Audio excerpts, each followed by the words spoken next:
Audio Jungle. Audio Jungle.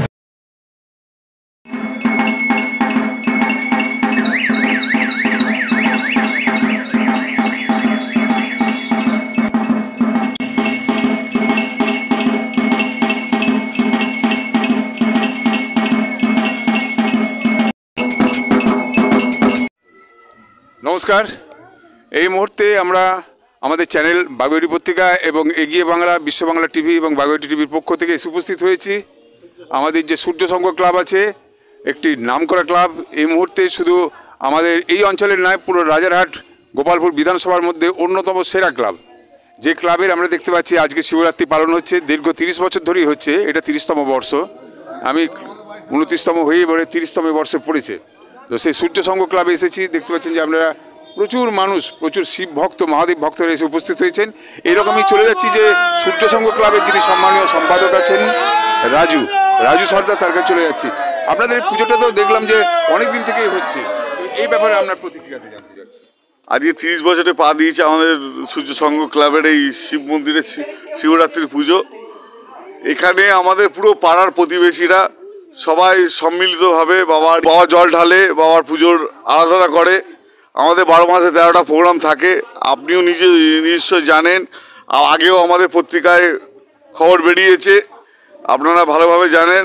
কিছু অসাধু মানুষ চাইছে যাতে আমাদের ক্লাব ছেড়ে যে আমাদের যে বাচ্চাদের গ্রাউন্ডটা আছে, বিগত দিনে ওই গ্রাউন্ডটাকে দখল করার জন্য। এবার ওয়েস্ট বেঙ্গল সারা ভারতবর্ষের কাছে বলবো যাতে তারা আমাদের পাশে থেকে, যাতে এই বাচ্চাদের, ছোট ছোট বাচ্চাদের এই মন্দির, এই ক্লাবটাকে যাতে তারা পাশে থেকে উদ্ধার করতে পারে, আর যাতে সারা জীবন সবাই সুস্থভাবে বাবা ভোলেনাথের আরাধনা করতে পারে, আমাদের এই মন্দির যাতে বেঁচে থাকতে পারে। প্রতির মতনই ড্রেস পরে রয়েছে, একটা উঠতে পারবে। এই যে খেলার মাঠটা দেখতে পাচ্ছ, হ্যাঁ দেখতে পাচ্ছ তো, এটা কি তোমরা খেলতে আসো এখানে? আসি মাঝে মাঝে। আর যদি তোমাদের এখানে খেলতে না দেওয়া হয়, যদি আমরা নিয়ে নিই মাঠটাকে, তাহলে তখন তোমরা কি করবে? তখন খেলতে পারবো না, তখন কষ্ট হবে তখন। তাহলে তোমরা কি চাচ্ছ? মাঠটা থাক এখানে কি চাচ্ছ, নাকি কোনো দুষ্টু চক্র, দুষ্টু লোকেরা মাঠটা এখানে থাক, আমরা খেলতে পারি, এটাই। তুমি কি চাচ্ছ মা? আমি এই মাঠটাতে খেলবো, এই মাঠটা যেন কেউ না নিয়ে যায়। সবাই দেখতে। বিধিশ ঘোষ। এই যে মাঠটাতে তুমি খেলাধুলা করতে আসো, হ্যাঁ কি খেলো এখানে? শীতকালে আসলে র্যাকেট খেলি, আর এমনি সময় আসলে ফুটবল বা ক্রিকেট খেলি। আর যদি মনে করো মাঠটা না থাকে কি করবে? খেলাধুলা হবে না। খেলাধুলা হবে না, তখন কি তোমার কষ্ট হবে? হ্যাঁ। তাহলে মাঠটা থাকাটা কি দরকার আছে? আচ্ছা। এরও বক্তব্য। হ্যাঁ, প্রত্যেকদিনই খেলতে আসা হয় বিকেল বেলা করে। যদি মাঠটা কেউ দখল করে নেয় বা কোনো বিল্ডিং এখানে হয়ে যায়, বড় একটা বিল্ডিং হয়ে গেল, তখন তোমরা কি করবে? তখন অবশ্যই খেলার জায়গার অভাব হবে। এখানে তো আমাদের বাড়ির সামনে নিচে একটা মাঠ আছে, আমরা রোজ প্রত্যেকদিন বিকালবেলা অনেক বাচ্চা খেলতে আসে। তো মাঠটা না থাকলে আমরা কোথায় খেলবো? তোমার বাড়ি কোথায়? এই তো এখানেই পাশে। হ্যাঁ। তোমার নাম কি? আমার নাম সারিকা দাস। কোন ক্লাসে পড়ো? 10-এ উঠলাম। আরে নাম কি? ধর্মিষ্ঠ চক্রবর্তী। আরে মাঠে কি তুই খেলতে আসিস? হ্যাঁ। হ্যাঁ, তো মাঠে কি খেলিস তুই? র্যাকেট খেলিস? আচ্ছা। আর মাঠটা যদি থাকে ভালো হবে না খারাপ হবে? ভালো হবে। মাঠটা থাকলে ভালো হবে। বা ছোট কি বলবো, মানে এখানে প্রত্যেক বছরই অনুষ্ঠান হয়, শ্রাবণ মাস বলো, প্রত্যেকটা অনুষ্ঠানই এখানে খুব ভালো করে হয়, ভোগ খাওয়ানো হয়, ঠিক আছে। তো এটা থাকলে আমাদের সব মানে মহিলাদের খুব উপকার হবে। মন্দিরটা যে মানে অনেক দিন অনেক কষ্ট করে এরা সবাই মিলে করেছে। তো আমার হাজব্যান্ডও আছে সঙ্গে, আমার দেওর আছে, আমার দাদা আছে, ভাইরা, ছোট ছোট ভাইরা আছে। সবার মানে উদ্দীপনা এই মানে আমাদের মন্দিরটা আজকে এত বড় করে অনুষ্ঠান হয়, প্রত্যেক বছরই হয়, এবছর না প্রত্যেক বছরই হয়। মন্দিরে মানুষ আসার একটাই মাত্র কারণ, যে প্রত্যেকটা মানুষের মনস্কামনা পূরণ করেন এই বাবার কাছে। যে যা মনস্কামনা নিয়ে আসে, সেই মনস্কামনাটা তিনি পূরণ করেন বলেই এত অগণিত মানুষের ভিড়।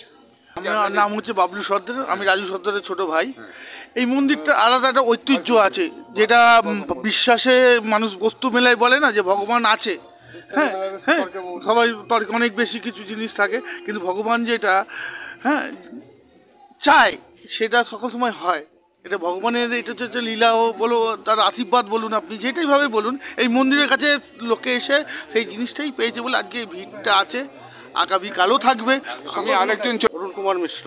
এত মানুষ জড়ো হয়েছে, এই জড়ো হওয়ার কারণটা? এই মন্দির খুব জাগ্রত মন্দির, আপনি মন থেকে এই মন্দিরে যেটা চাইবেন আপনি সেটা পাবেন। খুব জাগ্রত মন্দির, আর এই মন্দিরের পিছনে রাজুর খুব অনেক হাত আছে। আজকে এই জায়গায় আনতে পেরেছে রাজু। আমরা আর কাউকে জানি না, রাজু ছাড়া কাউকে জানি না। রিঙ্কু দাস। কিরকম লাগছে? ভালো লাগছে। ভালো লাগে। প্রত্যেক বছর কি এখানে দিয়ে আসেন আপনি? হ্যাঁ। চল, আপনার আরেকজন আছে, কি নাম কি? সুপ্রিয়া দিনদার। কিরকম লাগে এখানে এই মন্দিরটা হওয়াতে? কি সুবিধা হয়েছে আপনাদের? হ্যাঁ কোথাও কি যেতে হয় না? এখানে বাবার মাথায় আপনারা চল? হ্যাঁ এখানেই আছি। চক্রবর্তী। কিরকম লাগছে?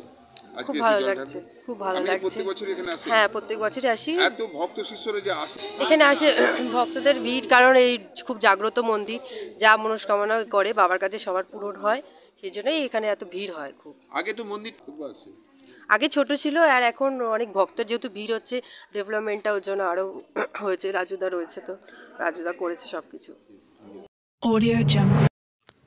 চোখ রাখুন বিশ্ববার্তা টিভিতে, যার সততাই শেষ কথা।